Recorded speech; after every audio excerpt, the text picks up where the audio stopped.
अर्जुन की दुविधा, ज्ञान योग बनाम कर्म योग। महाभारत के युद्ध भूमि में जब अर्जुन अपने रथ पर खड़े होते हैं तो उनके मन में कई सवाल उठते हैं। वे सोचते हैं कि क्या युद्ध करना सही है या नहीं। उनके मन में यह दुविधा होती है कि क्या ज्ञान योग, जो आत्मा और परमात्मा के ज्ञान पर आधारित है, श्रेष्ठ है या कर्म योग, जो कर्म और कर्तव्य पर आधारित है। श्रीमद् भगवद गीता के 3 अध्याय में अर्जुन भगवान कृष्ण से एक महत्वपूर्ण प्रश्न पूछते हैं। वे जानना चाहते हैं कि क्या केवल ज्ञान प्राप्त करके ही मोक्ष की प्राप्ति हो सकती है या फिर कर्म करते हुए भी मुक्ति का मार्ग प्रशस्त किया जा सकता है। यह प्रश्न न केवल अर्जुन के लिए बल्कि हम सभी के लिए महत्वपूर्ण है। वे जानना चाहते हैं कि क्या ज्ञान योग कर्म योग से श्रेष्ठ है। क्या केवल ध्यान और आत्मचिंतन के माध्यम से ही हम अपने जीवन के उद्देश्य को प्राप्त कर सकते हैं या फिर हमें अपने कर्तव्यों का पालन करते हुए भी आत्मज्ञान की ओर बढ़ना चाहिए। यह दुविधा न केवल अर्जुन की है बल्कि हर उस व्यक्ति की है जो जीवन के गहरे प्रश्नों का उत्तर खोज रहा है। क्या केवल ज्ञान प्राप्त करके ही मोक्ष की प्राप्ति हो सकती है? क्या हमें अपने जीवन के सभी कर्तव्यों को त्याग कर केवल ध्यान और साधना में लीन हो जाना चाहिए या फिर हमें अपने कर्तव्यों का पालन करते हुए भी आत्मज्ञान की प्राप्ति हो सकती है?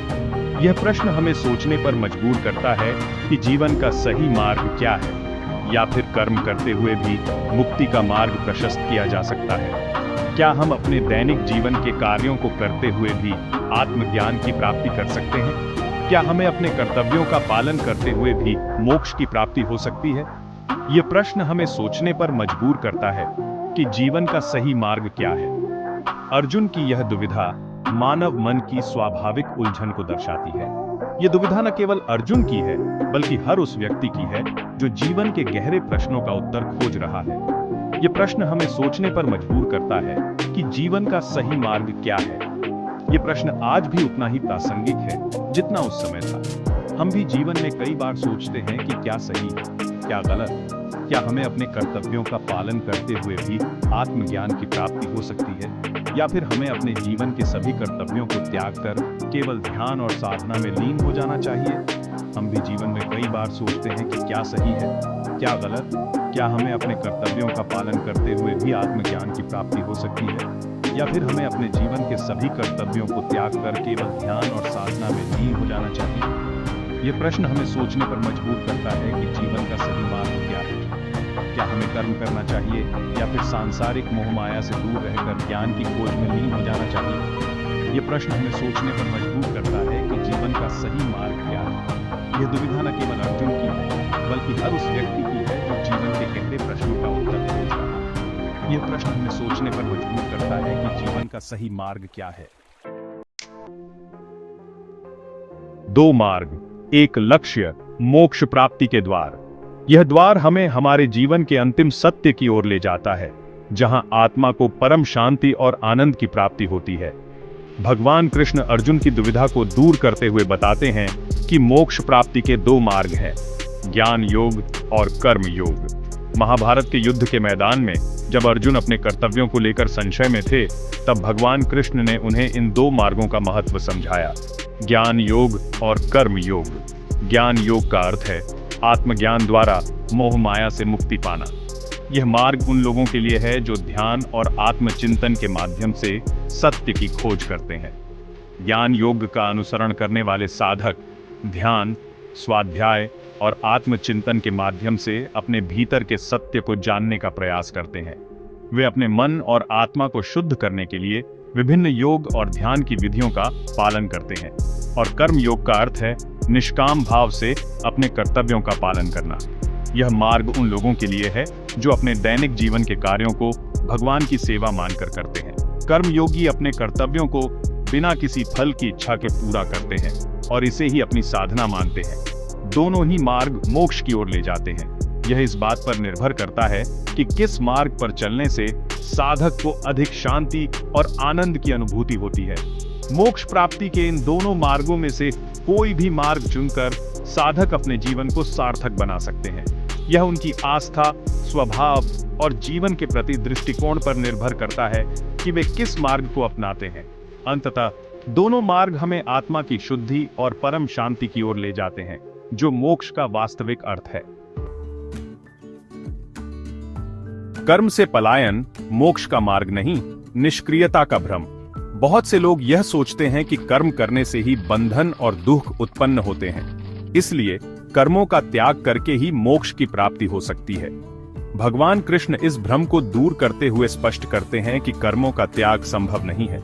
मनुष्य का शरीर ही कर्म करने के लिए बना है।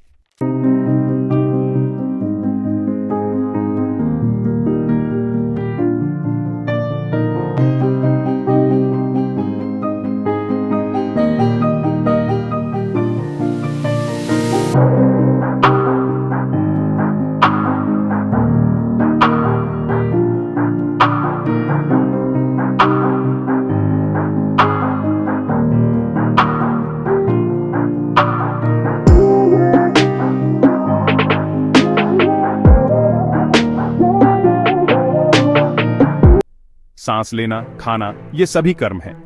हर सांस जो हम लेते हैं, हर निवाला जो हम खाते हैं, यह सब कर्म का हिस्सा है। यह हमें याद दिलाता है कि कर्म केवल बड़े कार्यों तक सीमित नहीं है, बल्कि हमारे जीवन के हर छोटे छोटे पहलू में भी कर्म शामिल है। पीना, ये सभी कर्म है। पानी पीना, चाहे वह मिट्टी के कप से हो या किसी झरने से, यह भी एक कर्म है। यह हमें सिखाता है कि जीवन के हर छोटे छोटे कार्य में भी एक गहरा अर्थ छिपा होता है। यहाँ तक कि विचारों का आना जाना भी एक प्रकार का मानसिक कर्म है। हमारे विचार, हमारी भावनाएं, ये सब भी कर्म का हिस्सा है। यह हमें सिखाता है कि हमें अपने विचारों और भावनाओं पर भी ध्यान देना चाहिए, क्योंकि यह भी हमारे कर्म का हिस्सा है। सच्चा योगी वह नहीं जो कर्मों का त्याग कर देता है, बल्कि वह है जो कर्म करते हुए भी मन को कर्म बंधन से मुक्त रखता है। सच्चा योगी वह है जो जीवन के हर कार्य को ध्यान और शांति के साथ करता है। वह जानता है कि कर्म करना जीवन का एक अनिवार्य हिस्सा है, लेकिन वह अपने मन को उन कर्मों के बंधन से मुक्त रखता है। बल्कि वह है जो कर्म करते हुए भी मन को कर्म बंधन से मुक्त रखता है।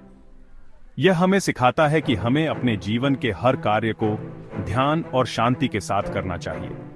चाहे हम किसी भी परिस्थिति में हों, हमें अपने मन को शांत और स्थिर रखना चाहिए। यही सच्चे कर्म योग की व्याख्या है। निष्काम भाव से कर्तव्य पालन, यज्ञ रूपी कर्म। भगवान कृष्ण कर्म योग का सार समझाते हुए कहते हैं कि कर्म फल की इच्छा के बिना निष्काम भाव से करने चाहिए। सभी कर्मों को यज्ञ समझकर करना चाहिए, जिसका फल ईश्वर को समर्पित कर दिया जाए। ऐसा करने से कर्म बंधन नहीं बनते और मनुष्य मुक्ति की ओर अग्रसर होता है। समर्पण का महत्व, ईश्वरार्पण और मुक्ति।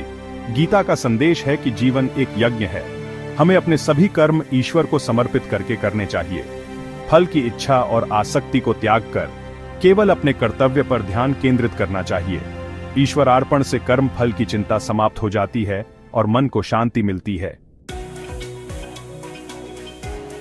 कर्म योग का सार आधुनिक जीवन में प्रासंगिकता।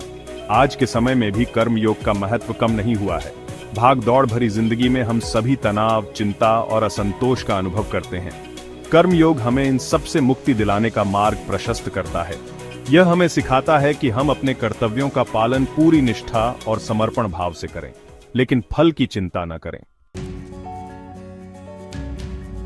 निष्कर्ष, गीता का संदेश। श्रीमद्भगवद गीता का संदेश सार्वभौमिक है।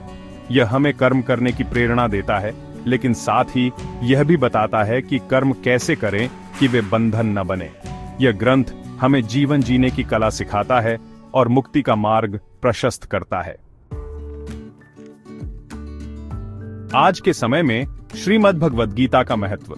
आज के इस भौतिक युग में जहां हर कोई सफलता और सुख सुविधाओं के पीछे भाग रहा है, वहां श्रीमद्भगवद गीता का ज्ञान हमें सही दिशा दिखाने का कार्य करता है।